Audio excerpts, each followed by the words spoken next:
لو انت بتحس ان مديرك دايما عايز يكون هو الصح، بياخد مجهودك ينسبه لنفسه، بيقلل منك قدام الناس، بيغير كلامه وبيرجع ينكر، وبيخليك تفضل على أعصابك طول الوقت، فغالبا انت بتتعامل مع شخصية المدير النرجسي. الحلقة دي هتديك فهم عميق جدا لازاي تتعامل مع المدير النرجسي، ازاي تكتشفه بدري، ازاي تتعامل معاه بذكاء، وازاي تحمي نفسك نفسيا عشان ما تنهارش. في البداية، يعني ايه مدير نرجسي؟ النرجسية في علم النفس هو نمط شخصية قائم على تضخيم الإحساس بالذات، احتياج مبالغ فيه للإعجاب، حساسية شديدة للانتقاد، وضعف واضح في التعاطف، ما بيعرفش يتعاطف مع حد. المدير النرجسي مش مجرد شخص واثق من نفسه، لأ، هو عنده إحساس داخلي إنه أحسن من غيره، إن هو أكتر حد بيفهم، ولو حس بتهديد هيقلل من اللي حواليه. طيب هو ليه بيتصرف كده؟ هو من جواه حاسس بهشاشة كبيرة جدا، فبيعوضها بالسيطرة والصورة المثالية عن نفسه، والنجاح بالنسبة ليه لازم يثبت إن هو الأفضل، مش إن فريقه هو اللي نجح، وإن أي حد شاطر بيبقى تهديد ليه ولازم يتحجم. 5 علامات للمدير النرجسي. أول علامة: إعادة كتابة الواقع. يعني إيه؟ يعني موقف واضح قدام الكل ويتحكى بطريقة مختلفة عشان تخدمه هو. تاني علامة: التلاعب النفسي، يخليك تحس بالذنب حتى لو انت مش غلطان. تالت علامة: المدح ثم السحب. يعني ايه؟ يوم يرفعك لفوق ويوم يكسر فيك عشان تفضل مستني التقييم بتاعه. رابع علامة: خلق تنافس سلبي ما بين الفريق، خليكوا تغيروا من بعض وتتضايقوا من بعض. خامس علامة: الهروب من المسؤولية وإلقاء اللوم على غيره. طيب تعالى نعمل اختبار سريع مع بعض. هل بقيت تفكر كتير قبل ما تتكلم؟ هل ثقتك بنفسك قلت؟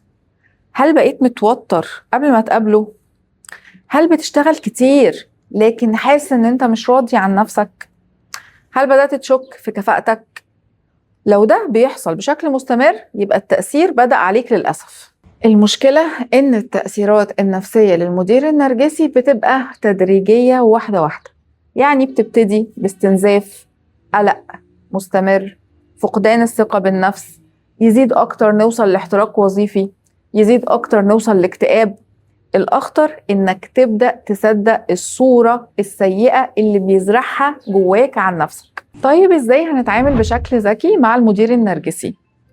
بلاش مواجهة مباشرة تكشفه، لأنك ساعتها هتخش في معركة خسرانة. تاني حاجة: وثق كل حاجة بشكل مكتوب. اتكلم معاه بلغة المصالح عشان دي اللغة اللي هو يفهمها.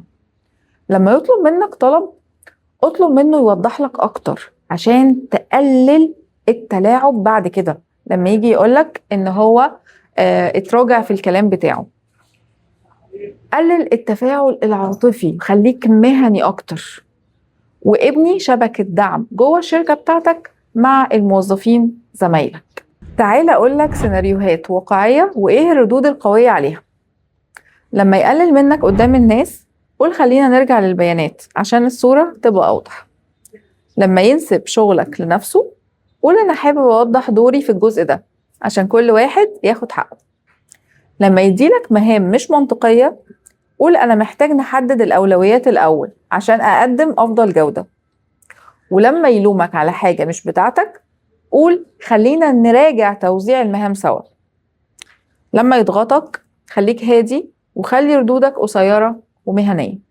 كمان في شوية أخطاء لازم تتجنبها، زي الجدال العاطفي، زي محاولة إثبات إنه غلط بشكل مباشر، زي انتظار التقدير منه، مشاركة تفاصيلك الشخصية معاه، أو إن أنت تبطل توثق الحاجات اللي بتحصل في الشغل.